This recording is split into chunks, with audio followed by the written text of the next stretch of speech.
जय श्री ओम नमः सिद्धेभ्य।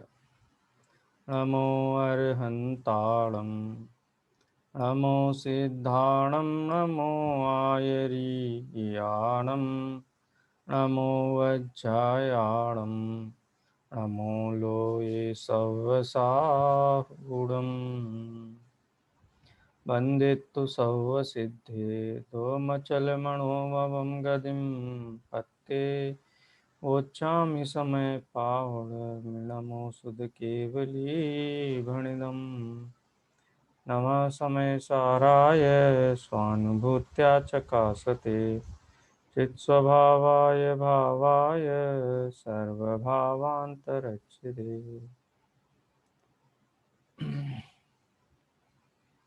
समय सार के कर्ता कर्म अधिकार के ऊपर अपनी चर्चा चल रही है।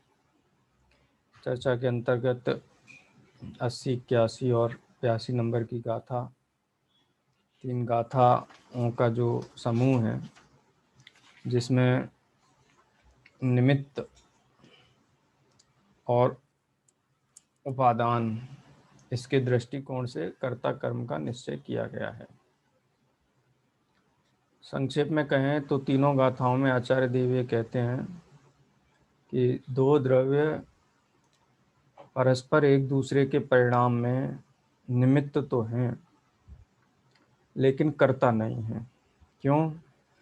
क्योंकि कर्ता होने के लिए दो द्रव्यों में व्याप्य व्यापकपना होना चाहिए और व्याप्य व्यापकपने के लिए दोनों द्रव्यों में अभेदपना होना चाहिए। माने दो द्रव्य कह के ही ये पता चल जाता है कि ये अभेद नहीं है, दोनों अलग अलग हैं। अलग अलग होने से द्रव्य के परिणाम के बीच में व्याप्य व्यापकपना संभव नहीं है तादात्म्य न होने से, और जिनके बीच में व्याप्य व्यापकपना नहीं है उनके बीच में कर्ता कर्मपना भी संभव नहीं है। गाथा का अपन पाठ करेंगे, उसके बाद फिर उस विषय में आगे चर्चा करेंगे। जीव परिणाम हेदुम कम्मत्तं पोग्गला परिणमन्ति पोग्गल कम्मनिमित्तं तहेव जीवो विपरिणमति न विकुब्बति कम्म गुणे जीवो कम्मं तहेव जीवगुणे अण्णोणनिमित्तेन दुपरिणामं जानदोन्नम्पि एदेन कारणेन दुःखत्ता आदासयेन भावेन पोग्गलकम्मकदाणं न दुःखत्ता सवभावाणम्।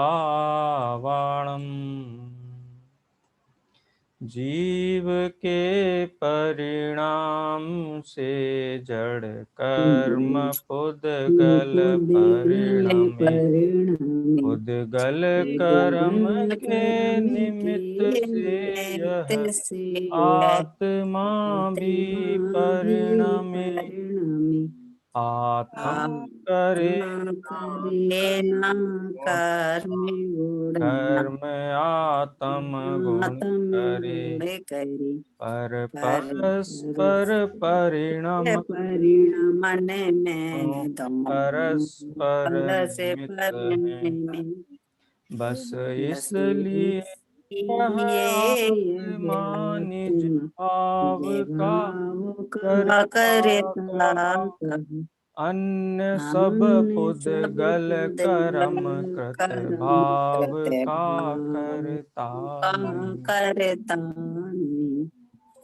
इन 3 गाथाओं में अज्ञानी जो जीव है, यहाँ जो परिणाम शब्द लें जीव परिणाम, अब यहाँ एक थोड़ा आप बारीकी से देखना इन गाथाओं को कि ऐसे कौन से परिणाम जीव के हैं जो पुद्गल कर्म के निमित्त से होते हैं।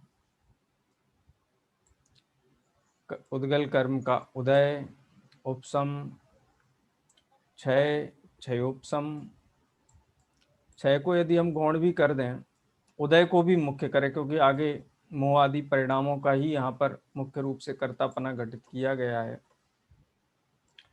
जो मोहराग द्वेष भाव हैं, तो जीव के मोहराग द्वेष को पहले ये बात की है वहाँ अध्यात्म की शैली में, अपन जिसको कहते हैं, यहाँ ज्ञान से चर्चा है, आगम की मुख्यता से चर्चा है, क्योंकि संपूर्ण जिनागम में यही तो चर्चा है कर्णा नियोग में, कि कर्म के उदय से, मिथ्यात्व कर्म के उदय से जीव मिथ्या दृष्टि रहता है, चारित्र मोहनी कर्म के उदय से क्रोध आदि भाव रूप परिणमित होता है। सारी चर्चा, कहना चाहिए 90% शास्त्र में तो निमित्त की मुख्यता से ही कथन है। ये तो अध्यात्म शास्त्र हैं, 7 तत्व के भेद विज्ञान की बात जहाँ की जाती है, वहाँ पर उसको निमित्त कह करके, वहाँ से दृष्टि हटा करके उपादान ही कार्य का यथार्थ करता है, निश्चय करता है, वो बात तो बहुत कम है, 10% ही है। लेकिन ये लोकतंत्र जैसा नहीं है शास्त्र। शास्त्र तो की अगर अध्यात्म और आगम की तुलना करनी है तो इस विवक्षा से की जा सकती है कि पत्थर तो पूरे ब्रह्मांड में मिलेंगे, पूरी धरती पे मिलेंगे, लेकिन हीरे बहुत दुर्लभ होते हैं। लेकिन हीरे की कीमत बहुत होती है, पत्थर की कीमत नहीं होती है। इसी प्रकार से जिनागम में भी निमित्ताधीन दृष्टि से ही मुख्यता से कथन है, चरणानियोग हो, कर्णानियोग हो, प्रथमानियोग हो, यहाँ तक कि द्रव्यानियोग में भी का एक अंश है 8 नय में। अगर अपन वैसे तो द्रव्यार्थिक पर्यार्थिक नय की दृष्टि से भी जो बात की गई है वो भी द्रव्यानुयोग का ही विषय है। उसमें भी अध्यात्म शास्त्र, उसमें भी निश्चय व्यवहार की दृष्टि, और निश्चय व्यवहार की दृष्टि में शुद्ध नय एक है, बाकी 7 नय तो व्यवहार की ही बात करते हैं, या कहें व्यवहार की बात नहीं करते, गुण भेद आदि की बात करते हैं, गुण की पर्याय की बात करते हैं, 2 द्रव्यों को मिलाकर के बात करते हैं। तो मेजॉरिटी ऑफ स्टेटमेंट यदि व्यवहार नय के हैं, निमित्त के हैं, तो इसका मतलब ये नहीं है कि निमित्त कर्ता हो गया। इसका मतलब ये है कि जीव उपादान को पहचानने वाले बहुत कम हैं, और आगम उस निश्चय तक ले जाने के लिए उन कथनों को विस्तार से कहता है जिस भाषा को, जिन कथनों को सारा जगत समझता है। इसलिए निमित्त मुख्य हो गया और उपादान गौण हो गया, ऐसी बात नहीं है। समयसार तो एक ऐसा ग्रंथ है ना जिसमें आचार्य अमृत चंद्र देव स्वयं कहते हैं कि नास्ति किंचित उत्तरम समयसार, समयसार न खलु किंचित अस्ति उत्तरम समयसारस्य। समयसार के आगे कुछ नहीं है, समयसार के बाद तो मुक्ति है बस। जहाँ समयसार की उपलब्धि हो गई उसके बाद मुक्ति है। अन्य ग्रंथ के संदर्भ में ये बात नहीं कही जाती, चरणानुयोग के संदर्भ में या कर्णानुयोग के संदर्भ में। कहने का तात्पर्य ये है कि निमित्त को आचार्य कुंद कुंद देव ने माना नहीं है, ऐसा नहीं कहा जा सकता है। निमित्त को निमित्त माना है, निमित्त को निमित्त मानने का निषेध नहीं है। निमित्त को माने ही नहीं, निमित्त को माने ही नहीं, ये अज्ञान है। ये तो वस्तु व्यवस्था के प्रतिकूल बात है। लेकिन निमित्त को ही सर्वस्व मान ले, निमित्त को ही कर्ता मान ले, ये भी अज्ञान है ना। तो जिन जीवों की दृष्टि ये है कि निमित्त ही करता है, अब एक नया शब्द कॉइन कर, उपादान करता और निमित्त करता, ऐसा नहीं होता है। निमित्त करता करता ही नहीं है, फिर निमित्त करता की बात, निमित्त कह दिया ना बस, बहुत हो गया। उपादान ही करता है, निमित्त करता नहीं है। निमित्त अकर्ता है, फिर क्या है? निमित्त निमित्त है, उपादान करता है। अब ये भी शैली होती है, निमित्त करता है, तो वो निमित्त करता है, वो कर्ता शब्द गौण ही है, वो है ही नहीं है। जैसे मामा का दोस्त, कितना % मामा है? बस मामा है, बस, उससे ज़्यादा बात नहीं करना उसके बारे में है। सगा मामा नहीं है, मामा का दोस्त है, मामा का दोस्त है, बस इतना कह दिया, सारा समाधान मिल गया उसमें, उससे अधिक कथन की आवश्यकता नहीं है। वैसे ही इन 3 गाथाओं में जो व्यवहार शास्त्र में, कर्णानुयोग आदि ग्रंथों में जो जीव स्थान, कर्म स्थान, मार्गणा स्थान, इनकी जितनी भी चर्चा है वो सारी चर्चा समेट दी आचार्य कुंद कुंद देव ने यहाँ पर। तो इसलिए सिद्धांत तो यही है कि निमित्त निमित्त है, कर्ता नहीं है। कर्ता तो स्वयं वही द्रव्य है जो पर्याय रूप परिणमित होता है। ठीक है। इन गाथाओं में जहां पर जीव परिणाम की बात है, तो जीव के कौन से परिणाम, तो औदैहिक परिणाम भी लिए, मोहराग द्वेष परिणामों का कर्ता कौन है, कि जो अज्ञान रूप परिणमित हुआ है वो अज्ञान भाव का करता है, जो ज्ञान रूप परिणमित हुआ है वो ज्ञान भाव का करता है। लेकिन ज्ञानी और अज्ञानी दोनों ही जीव पर द्रव्य और उसकी पर्यायों के तो अकर्ता ही हैं। यानी अनादिकाल से अज्ञानी भले ही ये मानता रहे कि मैं देह और संसार का संचालक हूं, लेकिन इससे वस्तु स्थिति नहीं बदलती है। प्रत्येक द्रव्य तब भी स्वतंत्र था और स्वीकार कर ले तब भी स्वतंत्र है, स्वीकार ना करे तब भी स्वतंत्र है। उनका कर्ता कर्मपना तो है ही नहीं, निमित्तपना है। जीव के परिणामों में पुद्गल कर्म का उदय निमित्त है, और पुद्गल कर्म का जो परिणमन है, जो भी बंध सत्ता आदि जो भी अवस्थाएं हैं, उन अवस्थाओं में जीव के परिणाम निमित्त है। परस्पर निमित्त नैमित्तिकपना है, कर्ता कर्मपना नहीं है।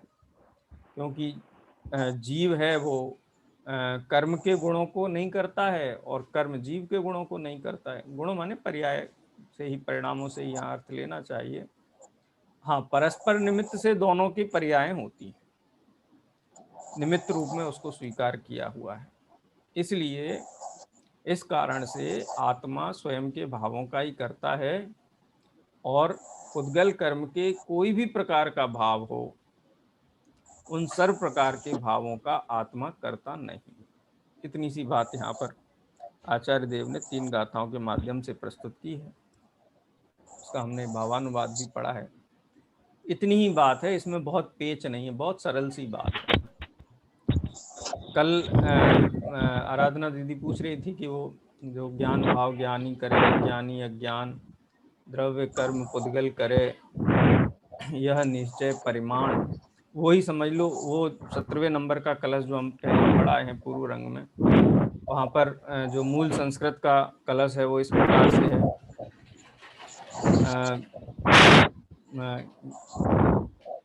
ज्ञानादन्य करोति किम, है ना, कलश क्या है 17 नंबर का।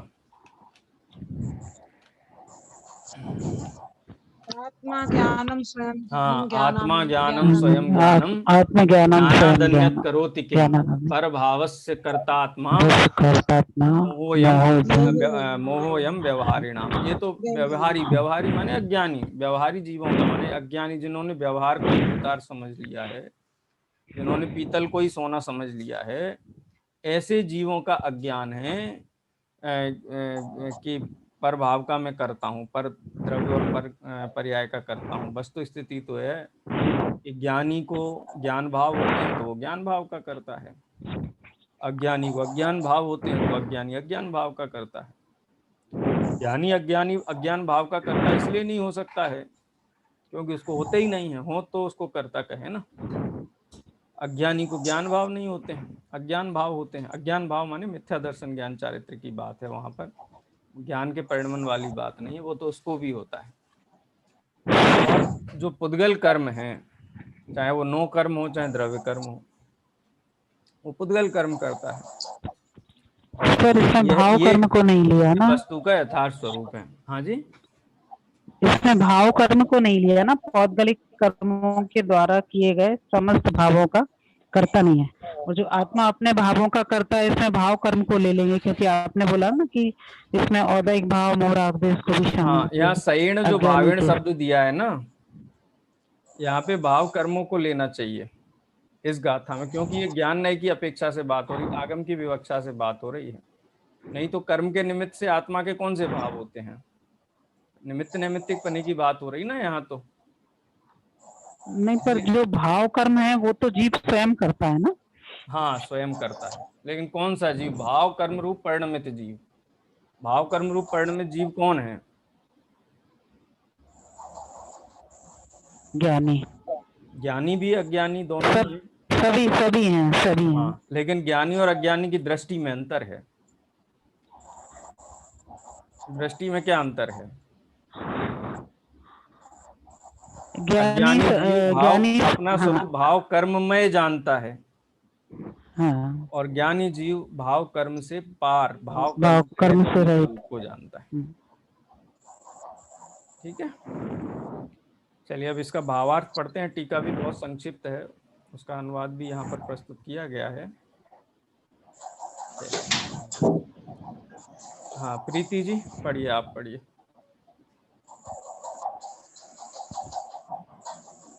जीव के सर परिणामों बाकी का हाँ कोई प्रश्न है? बाकी सब सर म्यूट कर दीजिए, हाँ म्यूट बाकी कर लोग दीजिए क्योंकि म्यूट कर बहुत दीजिए। डिस्टरबेंस हो रहा है।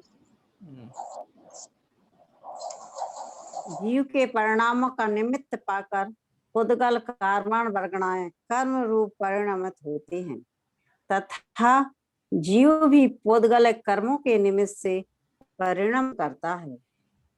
यद्यपि जीव कर्म के गुणों को नहीं करता और कर्म जीव के गुणों को नहीं करता, तथापि परस्पर निमित्त से दोनों के परिणाम होते हैं, ऐसा जानो। इस कारण आत्मा अपने भावों का करता है, परंतु पौद्गलिक कर्मों के द्वारा किए गए समस्त भावों का कर्ता नहीं है। इन गाथाओं का भाव स्पष्ट करते हुए पंडित जयचंद जी छाबड़ा भावार्थ में लिखते हैं, जीव के परिणाम के और पुद्गल के परिणाम के परस्पर मात्र निमित्त नैमित्तिक बना है, तो भी परस्पर कर्ता कर्म भाव नहीं है। पर के निमित्त से जो अपने भाव हुए उनका कर्ता तो जीव को अज्ञान दशा में कदाचित कह भी सकते हैं, परंतु जीव परभाव का कर्ता कदापि नहीं है। आचार्य अमृतचंद इन गाथाओं का भाव इस प्रकार स्पष्ट करते हैं, जीव के परिणामों को निमित्त करके पुद्गल कर्म रूप परिणमित होते हैं, और पुद्गल कर्म को निमित्त करके जीव भी परिणमित होते हैं। इस प्रकार जीव के परिणाम के और पुद्गल के परिणाम के परस्पर हेतुत्व का उल्लेख होने पर भी जीव और पुद्गल में परस्पर व्याप्त व्यापक भाव का अभाव होने से जीव को पुद्गल परिणामों के साथ और पुद्गल कर्म को जीव परिणामों के साथ कर्ता कर्म पने की असिद्धि होने से मात्र निमित्त नैमित्तिक भाव का निषेध न होने से परस्पर निमित्त मात्र से ही दोनों के परिणाम होते हैं। इसीलिए जिस प्रकार मिट्टी द्वारा घड़ा किया जाता है, उसी प्रकार अपने भाव से अपना भाव किया जाने के कारण जीव अपने भाव का कर्ता कदाचित होता है, किंतु जिस प्रकार मिट्टी से कपड़ा नहीं किया जा सकता, उसी प्रकार अपने भाव से पर भाव का किया जाना अशक्य होने से जीव पुद्गल भावों का कर्ता तो कदापि नहीं हो सकता। यह निश्चय है। उक्त गाथाओं का जो भाव आत्मख्याति में स्पष्ट किया है, उसी को आचार्य जयसेन उपादान निमित्त और नए विभाग से अपेक्षाकृत अधिक विस्तार से स्पष्ट करते हैं। जीव के परिणामों को निमित्त करके पुद्गल परिणमित होते हैं। एक सेकंड प्रीति जी। हाँ आचार्य अमृत चंद्र की टीका का पहले अपन डिस्कशन कर लें। जयचंद जी छाबड़ा साहब ने तो तीनों गाथाओं का एक प्रकार से संक्षेप में मतलब भावार्थी प्रस्तुत किया, उसमें कोई उन्होंने नई बात अपनी तरफ से ऐड नहीं की है, जो बात गाथा में आई वही बात है। आचार्य अमृत चंद्र देव ने दृष्टांत के साथ में उस बात को रखा। दृष्टांत दिया मिट्टी द्वारा घड़ा किया जाता है, उसी प्रकार से जीव भी अपने भाव का करता है। जीव के भाव ज्ञान दर्शन आदि जो भाव हैं वो। फिर निमित्त कौन है घड़े में? तो कहते हैं कि कुम्हार है, कुम्हार ने घड़े को किया, ऐसा कहा जाता है लोक में। तो निमित्त करता है, माने निमित्त है, करता नहीं है। लेकिन फिर भी ये प्रश्न उठे किसी को कि तो इसका मतलब कुम्हार ने कुछ भी नहीं किया? तो हम ये नहीं कहते कुम्हार ने कुछ भी नहीं किया। आचार्य देव ये कहते कुम्हार ने घड़ा नहीं किया, किया तो है कुछ ना कुछ। क्या किया है कि अपना योग उपयोग के परिणाम का वो करता है, अपने योग उपयोग का करता है। कुम्हार अपने योग उपयोग का करता है और मिट्टी घड़े की करता है। कुम्हार का योग उपयोग उसमें निमित्त है। देखो कुम्हार भी निमित्त नहीं है, देखा जाए तो कुम्हार तो बहुत है जगत में, लेकिन कौन सा कुम्हार किस घड़े में निमित्त है कि जिस घड़े के साथ जिस कुम्हार का योग उपयोग जुड़ा हुआ है। तो कुम्हार अपने योग उपयोग का करता है, उसका योग उपयोग माने उसका जो भी विकल्प हैं, विचार हैं, वो निमित्त हैं घड़े की उत्पत्ति की अनुकूल सामग्री है।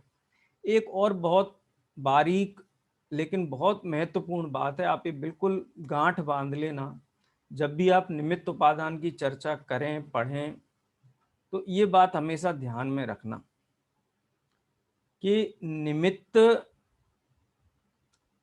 नाम तब आता है किसी को जब कार्य हो संपन्न हुआ हो। कार्य संपन्न होने के पहले कोई वस्तु निमित्त नाम नहीं पाती है। ये भी सिद्धांत है, निमित्त का और कार्य का अविनाभावी संबंध है। यानी कार्य होगा तो निमित्त होगा ही होगा, बिना निमित्त की उपस्थिति के कार्य नहीं होता है। लेकिन कौन सी वस्तु निमित्त है ये आप नहीं कह सकते, ये तो सर्वज्ञ भगवान के ज्ञान में आ गया। ये छद्मस्त का इसमें वो नहीं चलेगा कि ये वस्तु निमित्त है ये नहीं है, क्योंकि जब तक कार्य हुआ ही नहीं है निमित्त किसको कहा जाएगा। कोई कहे आप हमारे सम्यक दर्शन में निमित्त हुए या हों, तो निमित्त तो तब होंगे जब सम्यक दर्शन रूप कार्य उत्पन्न हुआ हो, तब निमित्त नाम पाएगा। तो कार्य उत्पन्न होने पर ही अनुकूल सामग्री को निमित्त कहा जाता है। कौन सी वस्तु निमित्त होगी, जैसे किसी को मरा हुआ, सड़क पे एक्सीडेंट हुआ, मरा हुआ कुत्ता देखा और उसको विरक्ति हो गई, और अभ्यास जो तत्व का किया था उसकी अनुभूति पूर्वक उसको श्रद्धान हो गया, सम्यक दर्शन हो गया। तो किसी ने पूछा कि कैसे सम्यक दर्शन हुआ, तो समझ लो कोई प्रथमा नियोग की कथा के अंतर्गत ये बात आ गई कि वो मरा हुआ कुत्ता देख करके सम्यक दर्शन हुआ। अब सारी दुनिया पागलों की तरह मरा हुआ कुत्ता ढूंढे, काय के लिए? सम्यक दर्शन के लिए। क्यों? क्योंकि मरे हुए कुत्ते को देख करके सम्यक दर्शन होता है, क्योंकि वो सम्यक दर्शन में निमित्त है। अरे भाई, वो निमित्त इसलिए कहलाता है कि सम्यक दर्शन रूप कार्य होने की अनुकूल सामग्री थी, लेकिन ऐसी अनुकूल सामग्री सभी की एक जैसी होगी, एक समान होगी, ये नियम नहीं है। जिसको जिस समय में कार्य होगा, सम्यक दर्शन होगा, उसकी अनुकूल सामग्रियां निमित्त नाम पाएंगी। निमित्त का संग्रह नहीं किया जाता है, अपितु ये है कि जिनकी निमित्ताधीन दृष्टि है, जो निमित्त की खोज में लगे हुए हैं, वो कभी भी सम्यक दर्शन पाएंगे नहीं। क्यों? क्योंकि ये तो सम्यक दर्शन के विपरीत बात हो गई ना। जब तक आपने स्वतंत्र कर्ता द्रव्य की स्वतंत्रता को स्वीकार नहीं किया, द्रव्य की स्वतंत्रता जो जैसा वस्तु का स्वरूप है उसको वैसा स्वीकार करने का नाम सम्यक दर्शन है ना। निमित्ताधीन दृष्टि हो गई, निमित्त को ही कार्य का नियामक कर्ता मान करके निमित्त की खोज में लगा रहे, तो ये तो वस्तु के प्रतिकूल बात हुई। तो जब कार्य हो जाता है तो जो भी अनुकूल सामग्रियां हैं सबके ऊपर अनुकूलता का आरोप आता है। समझ लो कि जैसे कोई बड़ा फंक्शन होता है ना, और किसी का सम्मान समारोह किया जाए, और वो सम्मान समारोह में उसको बोला जाए कि आप 2 मिनट बोलिए आकर के कि आपने ये उपलब्धियां और ये कैसे आपने हासिल की हैं, आपकी सफलता के क्या राज हैं। तो वो 150 चीज़ों के नाम गिनाता है बचपन से लेकर के, यानी अनेक वस्तुओं को याद करता है। लेकिन वास्तव में वो अनेक वस्तुओं ने उनको बनाया है या वो अपनी योग्यता से बना है? वो बना है इसलिए अनेक वस्तुओं के ऊपर आरोप आ गया। यदि वो स्वयं उस रूप परिणमित नहीं हुआ होता, कौन सी वस्तु उसकी सफलता के लिए ऐसा समारोह ही आयोजित नहीं होता उसका कभी। तो किसी को क्रेडिट देने का, किसी को निमित्त कहने का प्रसंग ही नहीं बनता। सारभूत अगर 2 वाक्यों में कहा जाए तो निमित्त की खोज में नहीं भटकना है, अपने उपादान को समझ करके संभाल करके वहां दृष्टि लगानी है, वहां दृष्टि एकाग्र होगी। जो भी अनुकूल सामग्री उपस्थित होगी वो निमित्त कहलाएगी, उसके ऊपर निमित्त का टैग लग जाएगा। मरा हुआ कुत्ता होगा तो वो भी लग जाएगा। शांतिनाथ भगवान को कैसे वैराग्य हुआ, अरनाथ भगवान को कैसे वैराग्य हुआ, हम प्रथमा नियोग में पढ़ते हैं। तो वैराग्य होने के लिए हम मेघ पटल फटता हुआ देख करके हमको वैराग्य होता है क्या? यदि निमित्त ही नियामक करता हो, वही करता हो, तो होना चाहिए कार्य। सफेद बाल देखने से वैराग्य होता हो, पशुओं को बंधन में देखने से वैराग्य होता हो, नीलांजना का नृत्य और उसकी मृत्यु देख करके वैराग्य होता हो, तो निमित्त तो कहे जाते हैं, लेकिन वो करता नहीं है। क्यों? क्योंकि वैराग्य का काल पका था, वैराग्य के परिणाम थे, वैराग्य हुए, अनुकूलता, कार्य की अनुकूलता का आरोप उन वस्तुओं के ऊपर आया, तो वो निमित्त कहलाएंगे। तो इसलिए निमित्त उपादान के प्रसंग में ये हमेशा याद रखना चाहिए कि कार्य होने पर ही कोई वस्तु निमित्त नाम पाती है। जब तक कार्य नहीं हुआ है तब तक कोई भी वस्तु निमित्त नाम नहीं पाती है। भले ही अविनाभावी है कार्य में निमित्त, लेकिन निमित्ताधीन दृष्टि सम्यक दर्शन रूप कार्य की तो विरोधी ही विरोधी है। इसी अज्ञान को दूर करने के लिए कि पर द्रव्य और पर पर्यायों को करता ही नहीं है, और जब तक जीव ये मानता है करता है, तभी अज्ञान भाव है, तभी आश्रवादी है। पर द्रव्य का करता है, यही कर्ता कर्म अधिकार में सिद्ध किया जा रहा है। तो यहाँ दृष्टांत दिया, मिट्टी घड़े की करता है, कुम्हार अपने योग उपयोग का करता है। कुम्हार के योग उपयोग को यदि आप कार्य मानो तो उसमें घड़ा निमित्त है, और घड़े को कार्य मानो तो कुम्हार का योग उपयोग निमित्त है। कुम्हार का योग उपयोग का कर्ता कुम्हार है और घड़े का कर्ता मिट्टी है। दोनों का उपादान भिन्न है और परस्पर उनमें संबंध देखा जाए उपचार से तो वो निमित्त नैमित्तिकपना उनके बीच में घटित होता है। अब इसको और ज़्यादा विस्तार से आचार्य जयसेन ने सरल भाषा में प्रस्तुत किया है, वो अपन पढ़ते हैं।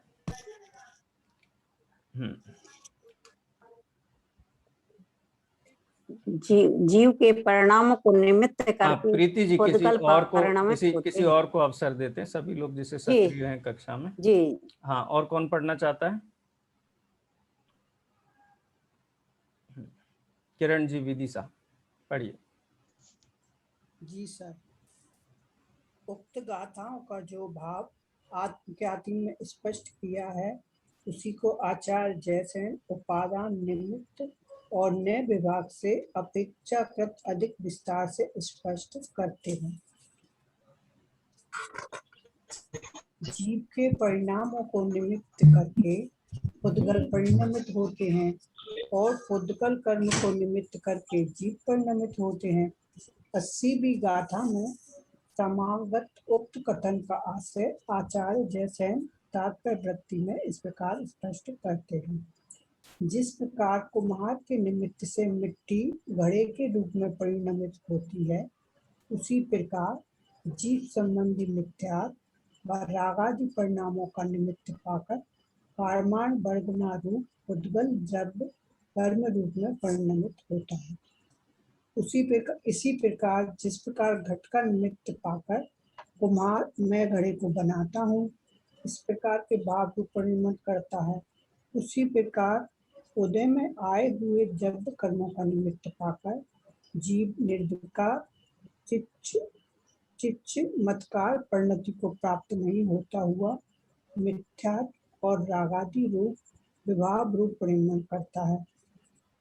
81 एवं 82 गाथा में समागत भाव को स्पष्ट करते हुए वे लिखते हैं, यद्यपि परस्पर एक दूसरे के निमित्त से इन दोनों का परिणमन होता है, तथापि निश्चय से जीव वर्णादि पुद्गल कर्म गुणों को नहीं करता और कर्म को अनंत ज्ञानादि जीव गुणों को नहीं करता। यद्यपि उपादान रूप से वे दोनों एक दूसरे के गुणों को नहीं करते, तथापि कुम्हार और घड़े की भांति परस्पर निमित्त से उनके परिणाम होते हैं, ऐसा जानो। इस प्रकार है आत्मा निर्मल आत्मानुभूति रूप शुद्ध उपादान कारण से अव्यवहार अनंत सुखादि भावों का कर्ता होता है और निर्मल अनुभूति से विशुद्ध अशुद्ध उपादान कारण से रागादि भावों का कर्ता होता है, किंतु ज्ञानावर्णादि पौद्गलिक कर्मों का कर्ता है, आत्मा नहीं है। आत्मख्याति में अपने रागादि भावों का कर्ता कदाचित होता है, कहकर जिस अपेक्षा को अनुक्त अर्थात उसी अपेक्षा को आचार्य जैसे ने खोल दिया है। इस प्रकार आत्मख्याति और तात्पर्य वृत्ति दोनों का सारांश यह है कि आत्मा शुद्ध निश्चय से अपने शुद्ध भावों का शुद्ध उपादान करता है और अशुद्ध निश्चय से अपने मिथ्यात्व आदि अशुद्ध भावों का अशुद्ध उपादान करता है, किंतु पर पदार्थों को करता तो कदापि नहीं है। इतना होने पर भी जीव और पुद्गल एक दूसरे का निमित्त पाकर स्वयं अपनी योग्यता से विकारी भाव परिणमित होते हैं। ऐसा होने पर भी उनमें कर्ता कर्म भाव कदापि नहीं है। हाँ, अब यहाँ पे किरण जी बस, हाँ यहाँ पे अब तीन चीजें आ गई। एक तो सम्यक दर्शन ज्ञान चारित्र रूप जो आत्मानुभूति रूप जो जीव के शुद्ध भाव है, उनका कर्ता कौन है। दूसरा प्रश्न है मोह राग द्वेष आदि जो भाव हैं, जो अशुद्ध भाव हैं, उनका कर्ता कौन है। और पुद्गल जो कर्म हैं, जो ज्ञानावरण दर्शनावरण आदि कर्म रूप से परिणमित हुए जो कर्म हैं, पुद्गल कर्माण वर्गणाएं, उनका कर्ता कौन है। तो यहाँ पर तीन बता दिए कि शुद्ध भाव का कर्ता शुद्ध उपादान, अशुद्ध भाव का कर्ता अशुद्ध उपादान, और पुद्गल कर्म का कर्ता ज्ञानावरण आदि कर्म का कर्ता पुद्गल द्रव्य।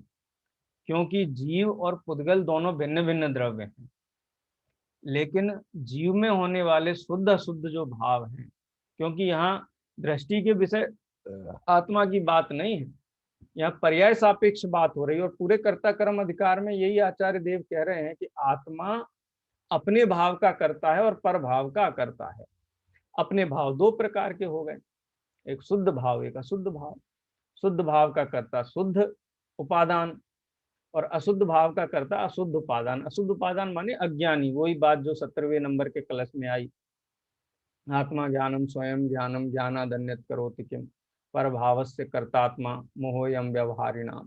अज्ञानी भाव अज्ञान भाव का करता है, ज्ञानी जीव ज्ञान भाव का करता है, और पुद्गल द्रव्य का कर्ता तो कोई भी नहीं है। लेकिन इसमें सबसे पेच वाली महत्वपूर्ण बात है, जिससे हमको वास्तविक लाभ होता है जिस भेद विज्ञान को समझने से, कि अशुद्ध भाव क्या है और शुद्ध भाव क्या है।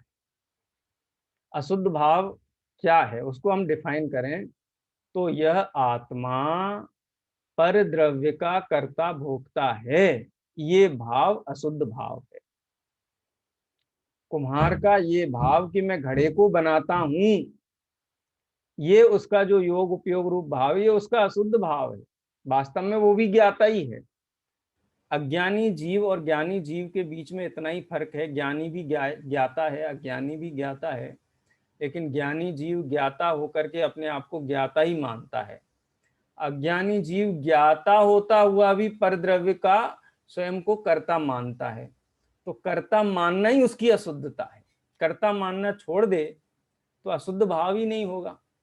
यानी जितना जितना अज्ञान जाएगा, जितना जितना दोष जाएगा, जितना जितना मोह जाएगा, उतना उतना वो कर्ता हो जाएगा। यानी मूल तो यही है कि मैं परद्रव्य का करता हूँ। परद्रव्य के लक्ष्य होने वाले भाव, मेरे भाव, उन जब तक परद्रव्य तक का लक्ष्य है तभी तक ये भाव उत्पन्न होंगे। परद्रव्य से लक्ष्य छूट जाए, स्वद्रव्य पे लक्ष्य आ जाए, तो अशुद्ध भाव उत्पत्ति का स्थान ही नहीं बचता है। तो इस प्रकार से भी हम समझ सकते हैं दो द्रव्यों की स्वाधीनता, परद्रव्य से किसी भी प्रकार की निरपेक्षता, परद्रव्य के प्रति किसी भी प्रकार के इष्टनिष्ठ भाव का न होना, इसी का नाम तो शुद्ध भाव है। जब तक परद्रव्य से जुड़ा हुआ है तब तक अशुद्ध भाव है। तो यही भेद विज्ञान करे ना, मैं पर का करता हूँ, इसी से अज्ञान चला जाएगा। ये निर्णय करना है यहाँ पर। चलिए हाँ, अब आगे पढ़ते हैं।